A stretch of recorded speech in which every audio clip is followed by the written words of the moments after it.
What's up, guys? It's your boy Zowoki back with more of the Nicole Kessinger. I'm saying Nicole Kessinger because I want her to be the focus anymore because we already have Chris. We just need Nicole now.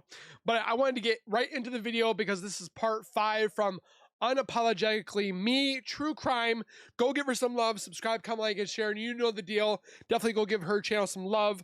Also, don't forget to love over here by subscribing, commenting, liking, and sharing. I just wanted to pass all that BS in the beginning and just get into the video because that's what we're here for, and let's get into it right now. For 3 minutes. At 8:35 a.m., Chris took 3 photos from Anadarko corporate office in Platteville, Colorado, one of which was a sunflower near what appears to be his work truck. He took this photo and many others over the time of his affair with Nikki, and he sent them to her. She has an affair. It was over 100. I know that. I don't know where I saw it, but it was like 112 was how many pictures. With flowers, and she had a wide assortment of flower pics on her own phone that police discovered. 12:26 p.m. Oh look, there's trash amongst flowers. Chris resumed his search of Dave Bunk minerals. 1:29 to 1:33 p.m. Chris searched Google on topics like touch-up paint bottles, Toyota dealership, highway. Oh, was that the Toyota 4Runner that she got rid of? Right? 85 and Toyota dealership, Brighton. That's kind of shocking to say the least right there. That he's fixing stuff for her and all that stuff. We know Kessinger owned a Toyota 4Runner. And she sold it after the murders happened. Photo of her next to it. And Nicole would mention during one of her interviews, or maybe even a couple, I don't know, I just know for sure she did it in one, that he took care of her in a way that no other man had. Like, he helped her out. He fixed things for her. He made sure that her car was running good, you know, whatever. 3:46 p.m. is the first phone call in July that Nicole makes to Jim. They hold a 19-minute conversation. I can't pretty much almost a month before the murders took place. Find any call logs before this one, which is not in Discovery, by the way.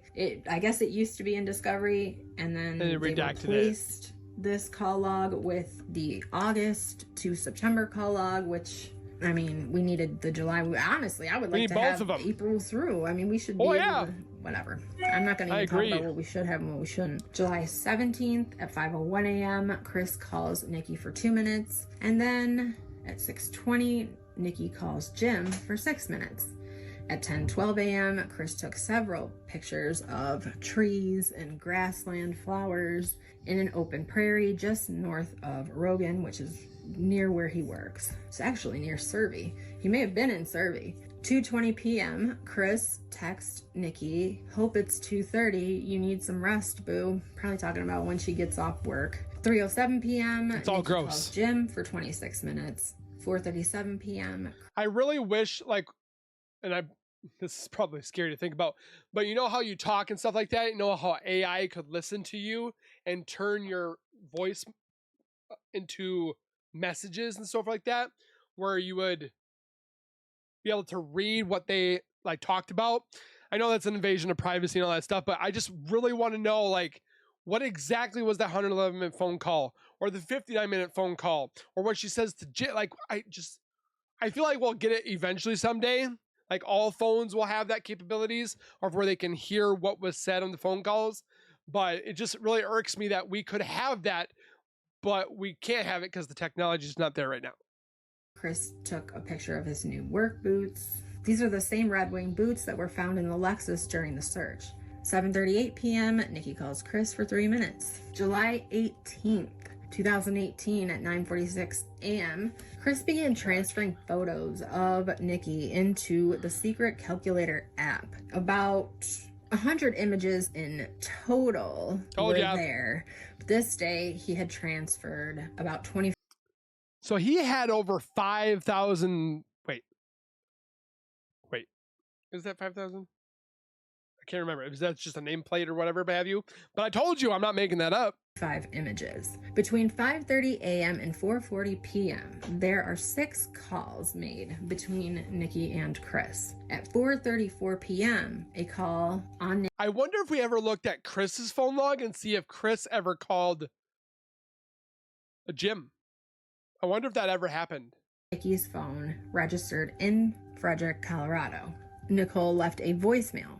At 4:40 p.m., Chris called Nicole back and they held an 11-minute conversation. Voicemails? It would appear that Nicole was at or near Chris's home and then left and called him shortly after leaving, because 12 minutes later, at 4:52 p.m., Nicole calls Jim. And at that point, her phone pings in Broomfield, Colorado. So possibly she just left Chris's house to go home. 4:52 p.m., like I said, Nikki calls Jim. The call lasts. Probably didn't get anything from Chris, so then she probably went to him to get it. 6 minutes. At 5:11 p.m., Jim calls Nikki for 16 minutes. 5:27 p.m., Jim calls Nikki and talks for 13 minutes. At 7:26 p.m., Chris searched for vacation rentals in Myrtle Beach, specifically Shore Haven in North Myrtle Beach. There has been speculation that Chris was looking at places for Nikki and Jim to stay during that week that he was going to be in North Carolina so that he could still be close to Nikki. I have a very hard time believing this.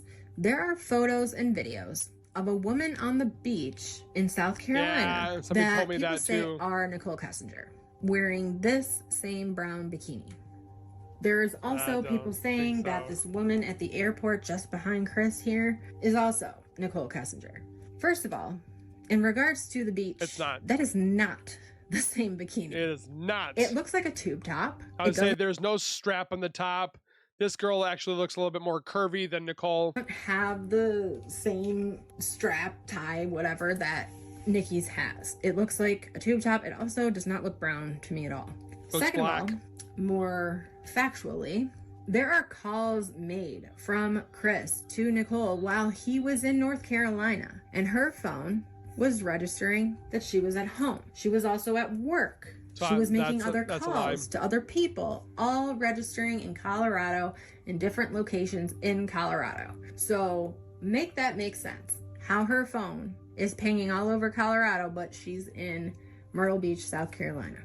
But anyway, getting back to the day we're on, which is July 18th, at 9:04 p.m., Chris called Nikki for 2 minutes. This was also the date that Chris searched for the oxycodone. And also Miss Nicole Kessinger made a phone call to a pharmacy about oxycodone. Seen some talk about which it was, oxycodone or oxycontin, and even I was questioning this in my last video, asking if there was even a such thing as 80 milligrams of oxycodone. So I looked it up.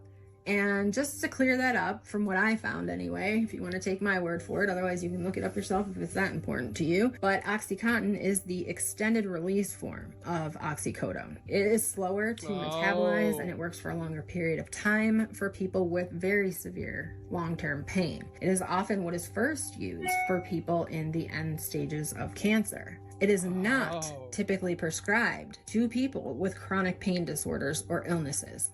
Even oxycodone is very rarely prescribed. Oftentimes, oxycodone with acetaminophen, aka Percocet. I mean, I hear people when they get out of the dentist or whatever, they get the oxycodone because it helps with the pain and stuff like that.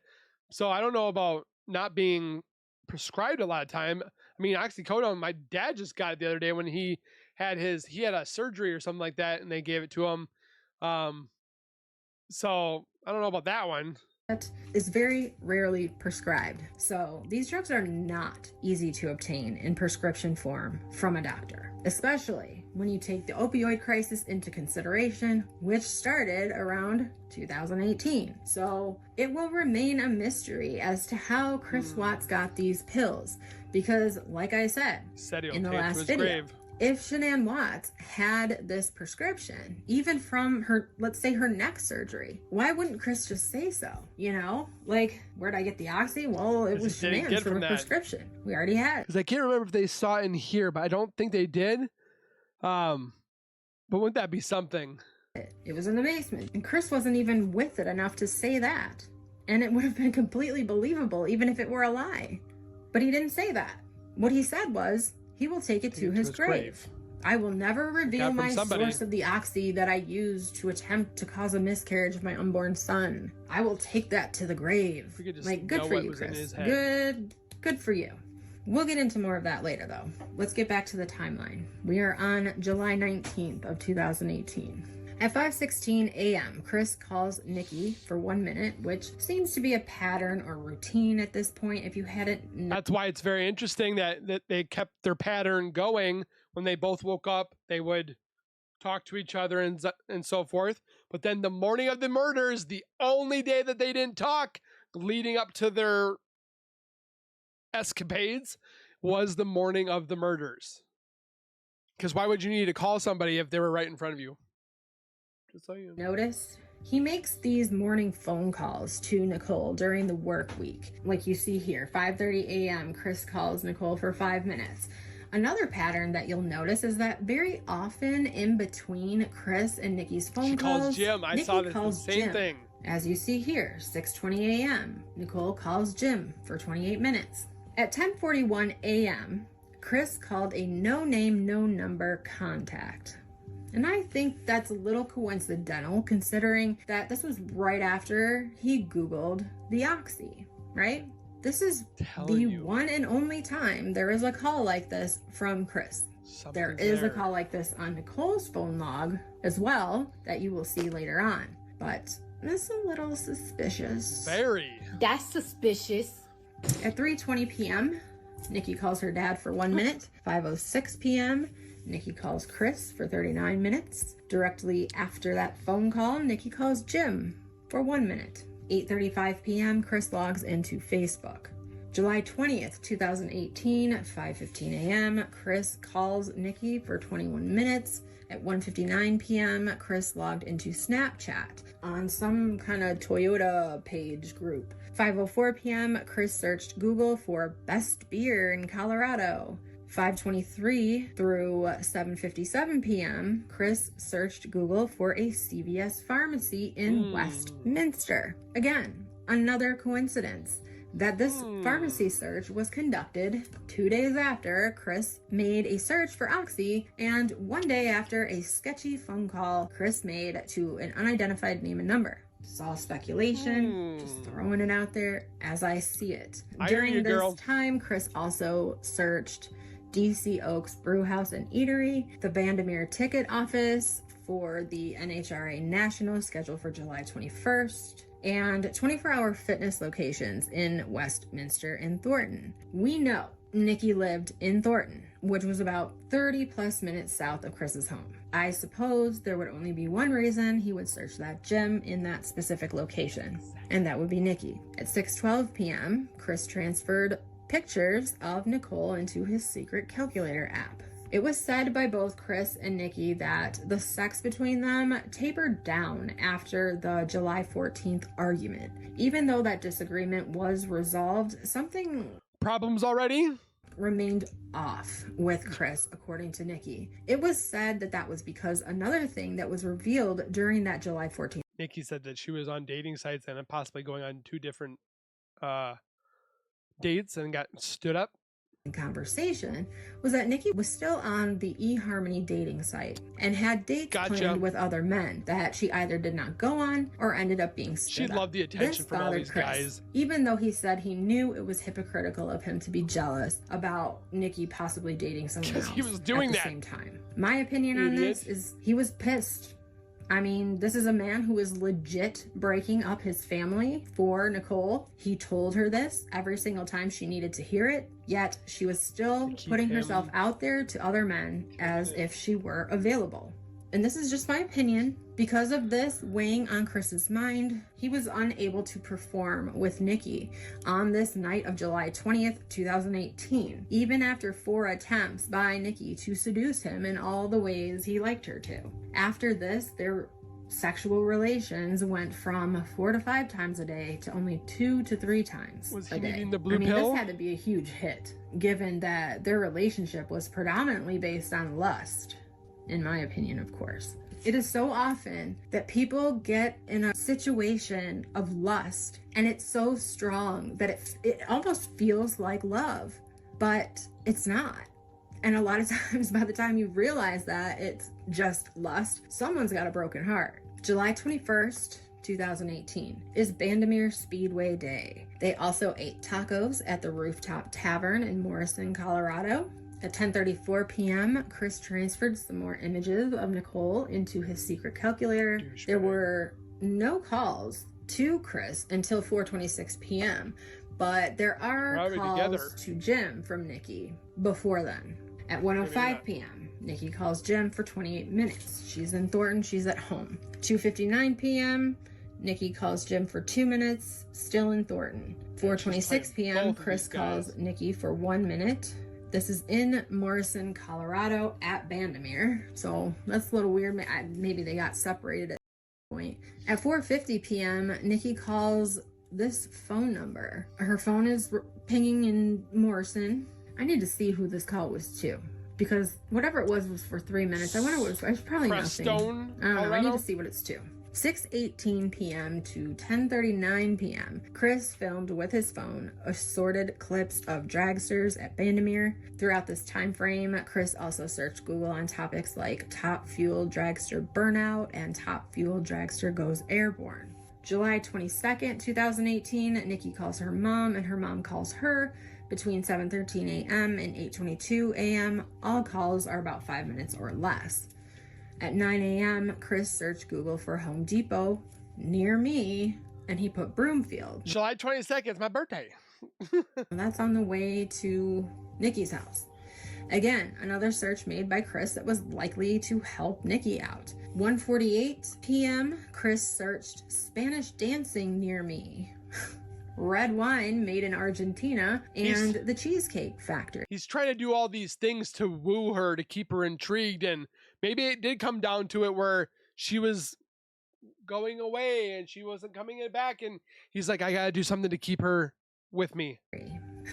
He's a real Casanova, isn't he? 1:54 p.m., Nikki calls Chris for 54 minutes. Oh, that's weird. 1:54. July 23rd, 2018, 5:15 a.m., Chris calls Nikki for a minute. He then calls her back again at 5:30, talks for 4 minutes, again, making those morning calls to Nikki. And then, of course, after they get off the phone, Nikki making her morning calls to Jim. 6:22 a.m., Nikki calls Jim for 32 minutes. 7 a.m., we need to talk calls Jim. Nikki for 22 minutes. 8:25 a.m., leave Jim Chris alone. transferred another image into secret calculator. 4:56 p.m., Nikki calls her dad for 46 minutes. 5:49 p.m., Chris calls Nikki for 3 minutes. At 6:02 p.m., Chris searched Google for clean eating restaurants near me and near Erie, which is also near him. Well, unless he wasn't home. He also searched 24 Karat Bistro and Lazy Dog Restaurant. At 6:05 p.m., Nikki called Chris for 2 minutes. 7:27, Nikki calls Chris for 7 minutes. And Chris spent $39.66 at the Lazy Dog, as is reflected in his July 24th statement. July 24th, 5:15 a.m., Chris calls Nikki. 5:29 a.m., Chris calls Nikki again. 8:12 a.m., Chris transfers a nude image of Nikki into his secret calculator. 1:17 p.m., Nikki searched Google for man. Just to piss off Nicole, they should throw that image on the internet and just let her ferment in grotesqueness. I'm having an affair with, says he will leave his wife. At 4:06 p.m., Shanann's mom, Sandy, called Chris 12 different times, connecting on occasion, and in total held roughly 30 minutes of conversations between those calls. At 5:28 p.m., Chris searches for... Why were they talking? You know what? Sandy called Chris 12 different times. They had about 30 minutes of conversation between all of those 12 calls. Now, why do you think Sandy was calling him? Obviously, her daughter is upset. I would say she's probably defending her daughter and saying, hey, fix things with my daughter. Like, that's probably what she was doing. Mama Bear wants to know what is going on. Unlike Cindy and Ronnie, Sandy and Frank, Shanann's parents, loved Chris. Oh, yeah. They thought he was an amazing husband and father. So they were very close with him. They looked at him as a son. And Sandy's calling him being like, what is going on? Shanann is a wreck. As soon as they get off the phone, at 5:28 p.m., Chris is searching for Victoria's Secret at the Orchard Town Center, where he spends $180.28 there. Well, I can tell you that brown outfit that she had was not Victoria's Secret. She probably got that bikini from Hot Topic. Likely on Nicole. As you can see from this receipt, dated July 25th, the next day, as his purchases are always seeming to be posted 24 hours later, which is exactly how my bank does it too. This is what I'm talking about. When I said earlier that Nikki received many gifts from Chris, Victoria's Secret isn't necessarily cheap. $180 is a decent amount of money for someone to... And yet the people that defend Chris say that Shanann spent money on BS crap. You don't need Victoria's Secret, okay? Again, it's not even her man. It's somebody else's man. And she's getting gifts. She loved the attention. That's why she went to gym. That's why she went to hit this guy. And then she said, what was the other guy's name? I think it was like Chris or something that she... No, not Chris. Kyle? I can't remember. She said something about her boyfriend before Chris and that they came to her and they were all about her. But it seems like she got into that and then kind of started being that weird bipolar stalker kind of thing. I hope she's watching me say this.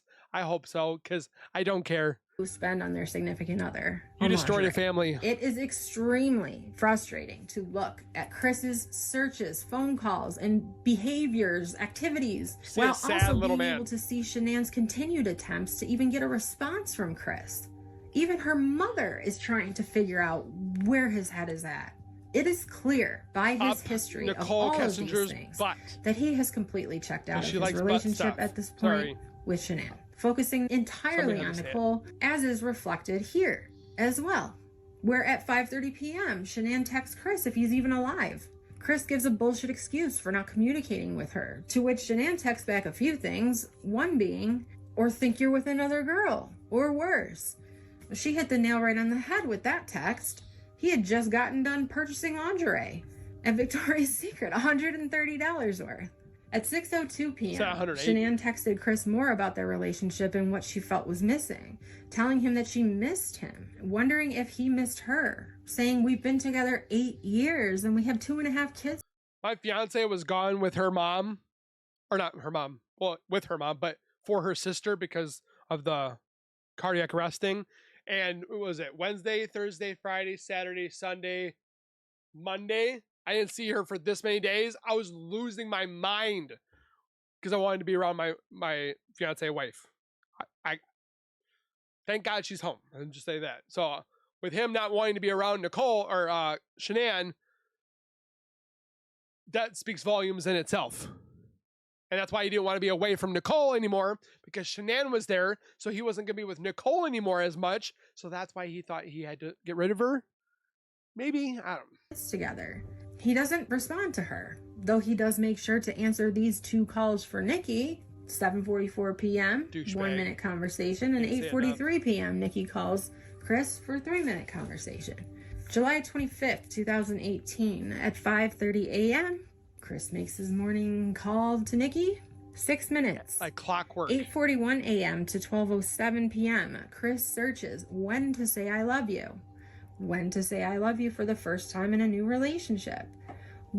If you don't know how to say I love you or when to say it or when the best time is and you got to look it up, you probably should not be loving people. What do you feel when someone tells you they love you? Now that last search is a bit telling in my opinion.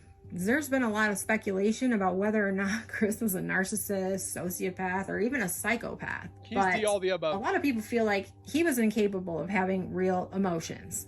I definitely have my own opinions on that topic, and I will talk about it, probably more in my conclusion of the series.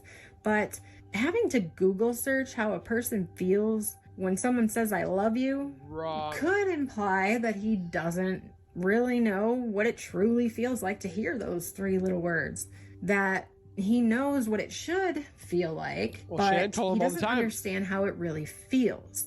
Now, whether or not he's wondering how it would feel for Nikki to hear it, or how he should feel if Nikki said it to him, who knows? But it's kind of weird. And also, what would that mean for Shanann?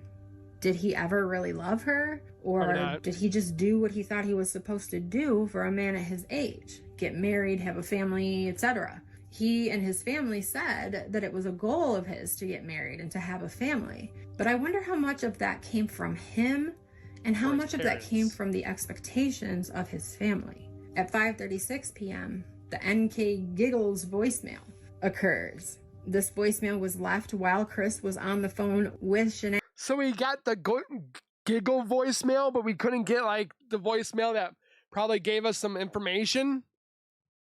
And he called Nikki back right after. These voicemails are cringy as fuck. Excuse the French. Sorry, not sorry. It's the truth. I mean, aren't they? Let me just play them for you again to reiterate the massive amount of cringe contained within these voicemails. Hi. It's me. Because She was probably getting tickled by Jim while doing that. That's probably why she giggled the way she did. call me back when you have a chance. Bye. Hi. It's me. I miss your face. I was just calling to say hi. Call me back. Bye. Now, obviously, she did this on purpose. She giggled like that on purpose. I mean, you can hear the stark comparison between her voice in these voicemails and her voice in her interviews. I'm not trying to be with somebody that's in another relationship. I guess just call me back when you have a chance. Bye. But she didn't do this purposely just because she's creepy. She did it because Chris had a special love for that giggle. And he says it in that card that he gave her that I read at the beginning about how, quote, that giggle gets me every time, unquote. He liked it. So she gave it to him. 6:31 p.m. Chris searches for sand dunes weather. Probably in preparation for their trip to the Great Sand Dunes that was coming up that Saturday. 6:58 p.m. Chris calls Nikki. At 7:14 p.m., right after she hangs up with Chris, Nikki calls Jim. Dang, 19 it's minutes. like clockwork. 7:30 calls Nikki for 2 minutes. Just after that call ends, Nikki calls Jim for 1 minute. So again, this triangle of calls being made with Nikki being the main point of contact. That's It's suspicious. just weird. That's weird. And it continues. You're going to see. It continues. July 26, 2018 at 5:30 a.m., Chris makes his morning call to Nikki. 9:08 a.m., Nikki makes her morning call to Jim. A little bit after Nikki ends that phone call with Jim, she calls a man by the name of Robert. I'm not sure of his last name. Some people have said it and I missed it and now I can't find it anywhere, but this is the person who has been called Nicole's spiritual advisor. Robert is allegedly a member of a spiritual or religious group called Ordo Templi Orientis, which We talked about this briefly, but I didn't want to go any more into it because, yeah. roughly translates to Order of the East. Ordo Templi Orientis is a religious organization that was founded by mystic Karl Kellner in 1895. Kellner's beliefs were derived off of Freemasonry, and they were later picked up by Aleister Crowley's teaching of thelema and sex magic, with a goal of tackling and perfecting sexual forces. I know, you guys, just bear with me because I do believe it is important to talk about this. The order believes in liberating individuals through light, love, and life. The order also believes 100% in free will and that you should exercise your free will always. In 1918, Aleister Crowley brought in the practice of thelema and the belief and mantra, quote, do what thou wilt shall be the whole of the law, unquote, which I interpret to be like, do whatever you want to do. Don't be ashamed. Don't be concerned with the consequences, which sounds like a dream for someone who already utilizes that type of logic, doesn't it? And Lord help me if anyone ever looks into my search history, because of course I wanted to learn more about this alleged sex cult and sex magic. I want to know more. So I did some searching of my own, and I also went on Reddit. I looked at people who said that they had been members, but ended up leaving for their own individual reasons. It's all a little shady if you ask me.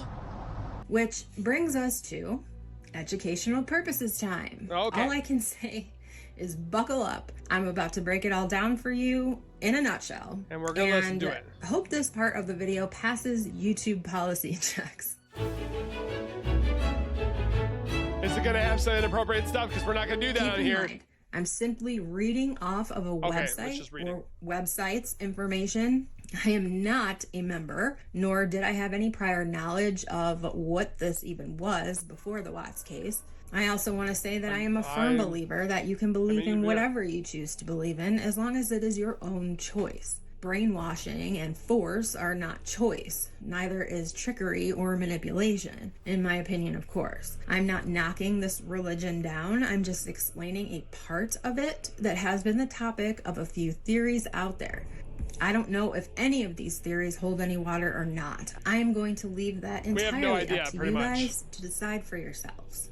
All right, so here we go. So from what I understand, again, this is my understanding of what I have learned about Ordo Templi Orientis in a nutshell, which is that there are triads, and within each triad are degrees, starting at 0 and going up to 12. I'm not going to read them all off. This is the chart. To be honest, I have zero idea what any of it means. This video is not about this group specifically, though I do think it is important that we understand what it is in a nutshell, so that we can decide if it is simply a conspiracy theory or a legit theory that could make sense in this case. Now, this group is not just about sex. It is not a sex cult, though they do practice sex magic. While much of this sex magic is through yoga and tantric exercises, there are some practices that are straight up bizarre to anyone who's not in this group. Now, I'm not going to read this all aloud to you, but it is here for you to read as much as you are comfortable with. Feel free to pause if you'd like. All of these things are mainly in the hermit triad, and it's pretty intense. In my opinion. In fact, my opinion goes far beyond intense. I'm actually grossed out now, but to each their own, right? It's not my place to judge.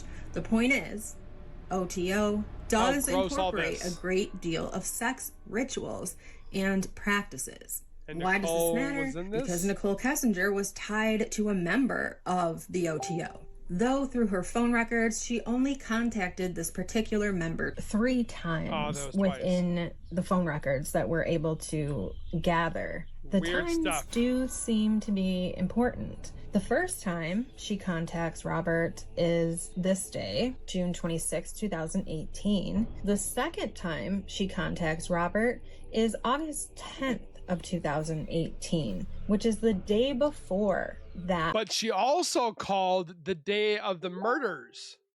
That quote unquote date where the dark things allegedly took place at her apartment. And then the most interesting of all is the third date, August 13th, 2018, before leaving work to go home to gym. What is the significance? One can only speculate. But when combined with Chris Watts' confessions of dark things happening at Nicole's house, as well as certain searches made by Nicole before the last quote-unquote date that she and Chris ever went on, I can agree that it could be possible that OTO sex magic was introduced to Chris Watts by Nicole Kessinger. One thing that I do know is that whether or not you believe in the power of spells and magic, it can be very dangerous. It's scary if you don't know what you are doing. Let's move on for now, because we will get more into this later in the series, most likely in the rumors and theories part. But I did want to say that there is a location for the OTO right outside of Denver, as you can see here. So do with that what you will for now. Like I said, we're probably going to get back into this in the rumors and theories part. 10:26 a.m. Chris texts Nikki. There it is. You deserve a pay increase. Whatever that's about. 11 a.m. Chris searches for G.I.T. JIT. I'm not at all sure what this means or stands for. I obviously searched for it on a few different search engines, but it could be any one of a number of things, one of which includes a Latin rock band. Now, he searched in all caps with the periods in between the letters, so you would think that would narrow it down, but not really. And he was looking up Spanish dancing too, so I wouldn't put it past him that he was looking up this Latin rock band. Who knows? I don't know. 4:01 p.m., Chris calls Chase Bank. 4:28 p.m., Chris accessed my prepaid center, as he often does. That is how he puts the money on his Anadarko gift cards. At 4:40 p.m., Shanann calls Chris, and while they're on the phone, Chris transfers a nude selfie of Nikki to the secret calculator app. I mean, that's the type of stuff that just makes my blood boil for Makes you want to puke. Like, ugh. And you know, I'm a little bit biased when it comes to that because I have been in Shanann's situation more times than I'd like to admit. I gave more chances than I ever should have. And to look at this, oh gosh, all right. At 5:01, Chris calls Vivint briefly. I think this was messed up. More issues with the home security system. He was making it look like problems. Nikki calls Chris for 6 minutes. At 5:16 p.m., Chris calls Vivint again for 25 minutes. You know, here's more issues with the home security system. Like, what the heck is up with that? And again, around the time he has plans with Nicole. At 6:39 p.m., Chris calls Shanann for 5 minutes. Oh, he could give her 5 minutes of his time, but he had plans. So at 7:13 p.m., Chris searched Lazy Dog in Erie. This is the Lazy Dog that's by the Watts home. At 8 p.m., Chris visited myprepaidcenter.com, probably checking his gift card balance or adding money to it. July 27th at 6:20 p.m., Nikki calls Jim for 2 minutes. 7:11 p.m., Nikki leaves a voicemail to Chris. 7:17 p.m., Chris calls Nikki back for 2 minutes. 7:21 p.m., Nikki calls Jim for 15 minutes. Back and forth, back and forth, See, back and Jim, forth. Chris, Jim. 8:48 p.m., Chris searched prices on wine openers. On this day, Chris spent $13 at Super Target, possibly buying a wine opener. Chris also spent $1 or condoms for parking near the Cheesecake Factory in Denver. He also spent $47.83 at Glacier Liquors, maybe for the wine. Look at all the stuff that he's buying. He spent $26.35 at the Cheesecake Factory in Denver. That's kind of cheap. I mean, they must have just got dessert. But again, here's some more money spent on Nicole when at the same time, Chris is complaining to Nicole that he's not allowed to spend money and that they can hardly afford their mortgage anymore and they're a month behind. Chris then he spends $180 at Victoria's Secret and then says, I can't pay for my house. Of course you can't, you idiot. Also brought condoms to Nikki's apartment on this occasion, and Nikki said that he brought with him one full unopened box and a set from a partially used box. Nikki questioned the old partially used box as she found it strange that Chris was using condoms with his wife. Chris told Nikki that Shanann didn't like to get messy, but he admitted that the last time he was intimate with Shanann, they had not used one. Nikki then searched Google for how long condoms can be used before they're considered expired. I mean, hey, at least they're being safe, right? No. It does have me questioning why this is the first time that Nikki brought up condoms during her interview, considering that the two of them had already been having sex between 2 and 5 times a day, every day that they were together, which, according to Chris, was the entire month of July. Chris said Nikki wanted Chris at her place every single night. I don't know. Maybe she supplied them, or maybe they just decided to use them, or maybe they were for Jim. I don't know. July 28th, 2018, equipped with condoms, wine bottle openers, and whatever else, Nikki and Chris prep for their trip to the Great Sand Dunes. Chris, having slept over at Nikki's house, didn't warrant any calls to Nikki, but Nikki still morning calls to Jim. At 6:26 a.m., Nikki calls Jim for 6 minutes. 6:38 a.m., Jim and yet we're supposed to leave Jim alone. Calls Nikki for 8 minutes. People have speculated for a long time now that Jim joined the two of them on the Sand Dunes excursion. Awkward. There is no solid evidence of that. What there is solid evidence of is Nikki making or receiving phone calls to and from Jim while Chris was with her more than several times throughout these weeks. Yet she has maintained that the two didn't know about each other. She has mainly made the statement that has become famous, quote, "Leave Jim alone," unquote. I would really not like to involve him in this. He does not know about this. He doesn't know any of this is occurring. Oh, he is now. Chris is, like, he's not, I do not know. So he's just a friend of yours. She didn't want to lose her main guy and her side guy. Yes. He does not need to be come to your apartment and doesn't know anything about Chris. Does he know anything about Chris? No, nothing. Absolutely not. So Jim is understand from an investigative point, he could be a person who could say, yeah, I was there at 3:45. He doesn't know Chris. He doesn't know anything. He could say with one phone, yeah, she came in at 3:45. Done. Totally. Do you know what I'm saying? Yeah. And I don't have to ask anything more than, or Jim. And I'm not saying you have to go to just leave Jim alone. Jim does not need to be. See, he wants to pursue Jim, and she's like, no, leave Jim. How can you say, from her stance, to leave Jim alone, and they're just like, yeah, we're going to leave him alone? Person of interest, my dude. Wrapped up in this. If at some point I needed Jim's info to, let's say we couldn't find your phone records, would you You tell can me have who Jim them. was? I will give them to you. Would you tell me who Jim was? If you had to. I don't really want to involve him in this. That's not fair to him. That's not, no. If I do not have to do that. That's fine.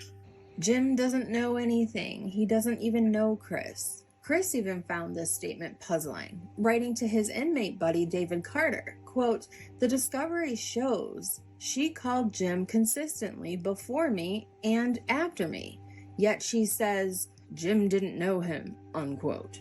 Upon arrival to their destination, Chris purchases sandboards, firewood, and souvenirs at the shop, while Nikki pays for the food and snacks. The one and only time I know of that she used her money when she was with Chris. At 10:58 a.m., Nikki makes a call to a phone number, and at this time her phone pings in Fort Garry, Colorado. At 11 a.m., Chris makes the exact same call, which is found to be Valley View Hot Springs at the Orient Land Trust. At 11:34 a.m., Chris searched for Rio Grande National Forest, Zapata Falls Campground, which is located about 7 miles south of the Great Sand Dunes. Chris made a brief call to the campground moments later. At 12:53 p.m., Chris took this tent photo along with a video of the same scene. They were taken at the Zapata Falls Campground. The song in the background of the video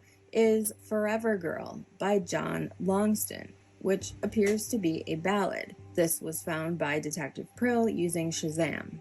At 1:44 p.m., Shanann made an unanswered call to Chris. 10 minutes later, Chris made 2 attempts to call her back. At 2:29 p.m., Chris took assorted photos of the landscape at the Great Sand Dunes.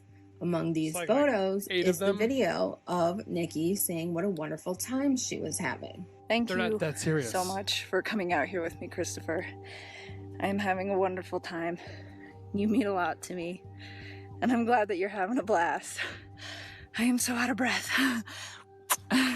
Now, I always assumed she took that on her phone and sent it to him, but in the discovery, it almost appears that she took that on his phone. Yeah. Does she have the code to his phone? If she did, that's kind of controlling right off the bat, isn't it? It is. I don't know. She does seem like the type of person that needs to know her boyfriend's passcode to his phone. July 29th. 2018. At 9:22 a.m., Chris continued to take photographs near the dunes. 10:38 a.m., Chris transferred photos, including a full nude selfie of Nikki, into his secret calculator. Shocker. 10:55 a.m., Chris texts Shanann, quote, "Finish the hike, packing up and heading home," unquote. So he had told Shanann he would be gone, yet he made up false details about where he was really going and most definitely who he was going with. At 12:36 p.m., Shanann made 4 unanswered calls to Chris. 7:39 p.m., Nikki calls Chris for 4 minutes. She is back home in Thornton from their trip and begins to do her phone dance with Chris and Jim. 8:13 p.m., Nikki calls Jim for 21 minutes. 8:34 p.m., Nikki calls Chris for 2 minutes. 8:38 p.m., Nikki calls Chris again for 1 minute. On July 30th of 2018 at 5:30 a.m., Chris goes back to making his morning calls to Nikki. They speak for 3 minutes. At 8:11, Shanann sent Chris USAA insurance info for the Lexus. At 9:18 a.m., Shanann sent Chris images of swelling to the right ankle of one of their daughters. I do think this is Bella. And Chris commented on that photo, quote, "It looks like her ankle is dislocated in that one picture," unquote. Shanann agreed and said, quote, "She may need special shoes," unquote. At 4:43 p.m., Nikki leaves a voicemail to Chris. This is the second installment of what have been fittingly dubbed, quote, "creepy giggles," unquote, by Detective Prill. 4:48 p.m., Chris calls Nikki back for 8 minutes. 5:14 p.m., Chris calls Vivint for 10 minutes. So we can see the security system breakdown is still a problem. In my opinion, Shanann had to be suspicious of this Vivint issue by now, for sure. In my opinion, Shanann was suspicious of a lot of things by now, and maybe even thinking about some things in hindsight as being suspicious. You know, putting the pieces together of all this weird behavior over the last few weeks. While it would take her a while to confide in her friends about these suspicions, she didn't want to believe her it. intuition was definitely making waves. Monitor it, unquote. At 6:31 p.m., Chris searched Google for songs by a reggae band named Through the Roots. Chris then searched for lyrics to their song, Down to Earth. These lyrics included, quote, "When I'm around you, I can feel peace. If I'm ever cold, I can count on you to heat me up with your presence. And at the lowest level..." He literally can't feel how to put into words, so he has to look them up through music. "You can make me feel sky high," unquote. As well as other lyrics that were quoted by Chris in that card that he wrote to Nikki on this same date, as you can see here and as we saw earlier. So they were lyrics. 6:37 p.m., Chris searched for a country singer by the name of Kanan Smith and his song Love You Like That, with lyrics like, "When I'm with you, I can see down the road, girl. Not just the gravel one we're traveling on, girl. And I'm betting that it's going to be a wild ride, but I promise I'm going to be there by your side. I think we got another memory in the making," unquote. Did you like that? I know, I got skills, right? 6:38 p.m. Chris searched love letters, possibly getting more ideas of what to write to Nikki off of Google. Obviously, he needs songs and Google to express his feelings. At 7:49 p.m., Nikki calls Jim for 4 minutes. At 7:54 p.m., Nikki calls Chris for 1 minute.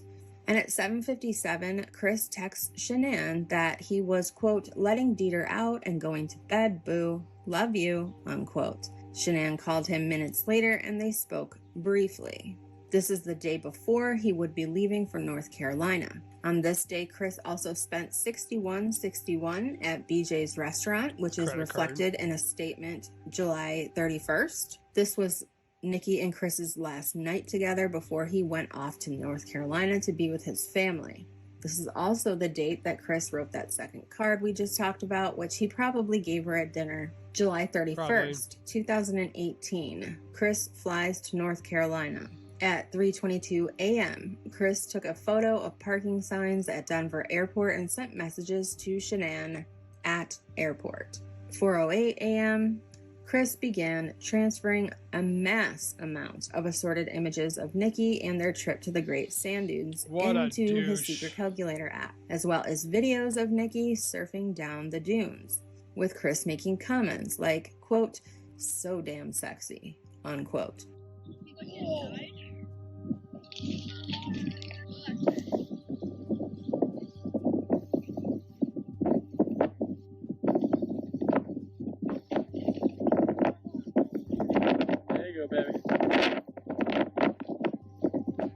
He goes, "There you go, baby."